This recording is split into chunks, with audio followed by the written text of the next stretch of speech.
فلاں صاحب دیکھ رہے ہیں، امام صاحب دیکھ رہے ہیں، چاچا دیکھ رہے ہیں، فلاں بزرگ دیکھ رہے ہیں، ان پر نظر پڑنے کے بعد اپنی نماز کو سنوار کر پڑھنا شروع کر دے، طرح سب بنا لے.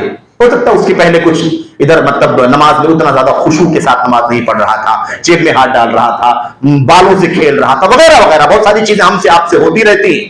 لیکن جب نظر پڑ جائے کسی آدمی کے اوپر کہ وہ دیکھ رہا ہے تو اس کو دیکھنے کی وجہ سے اپنی نماز کو مزین کر لے، خوبصورت بنا لے، آراستہ کر لے. یہ چھپا ہوا شرک ہے، بظاہر شرک دکھائی نہیں دیتا ہے لیکن چھپا ہوا، کیونکہ اگر وہ نماز خوبصورت بنا کر کے پڑھنی تھی تو پہلے سے ہی اللہ کو راضی کرنے کے لیے خوبصورت سے خوبصورت بنا کر کے پڑھنی تھی. آخر درمیان میں فلاں کے دیکھنے کی وجہ سے نماز کو کیوں سنوارا اس نے؟ یہاں پر اخلاص ختم ہو رہا ہے، اخلاص جا رہا. یہ ہے شرک خفی. تو بڑا خطرناک مسئلہ ہے. عمل ضائع ہو جاتا ہے. عمل کیا ہو جاتا ہے؟ عمل ضائع ہو جاتا ہے. وہ جو بڑا والا شرک ہے نا، شرک اکبر، اس شرک سے تو سارے اعمال ضائع ہو جاتے ہیں. لیکن ریاکاری جہاں جہاں آتی ہے، دنیا طلبی، شہرت طلبی، نام و نمود، تعریف، ستائش، اس سے وہ عمل برباد ہو جاتا ہے جس میں یہ بات پائی جاتی ہے.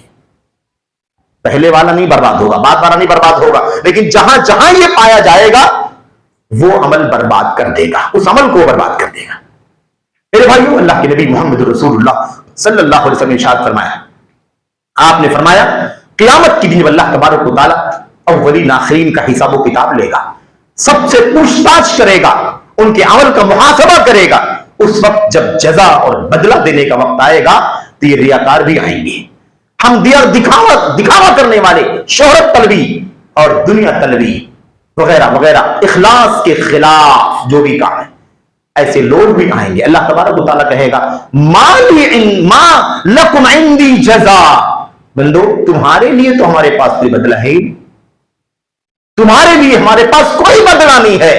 انظروا، جاؤ دیکھو، جن کے لیے تم عبادت کیا کرتے تھے، نیک عمل کیا کرتے تھے، هل تجدون عندهم جزا، اگر وہاں تمہیں بدلہ ملتا ہے تو وہی سے بدلہ لے لو.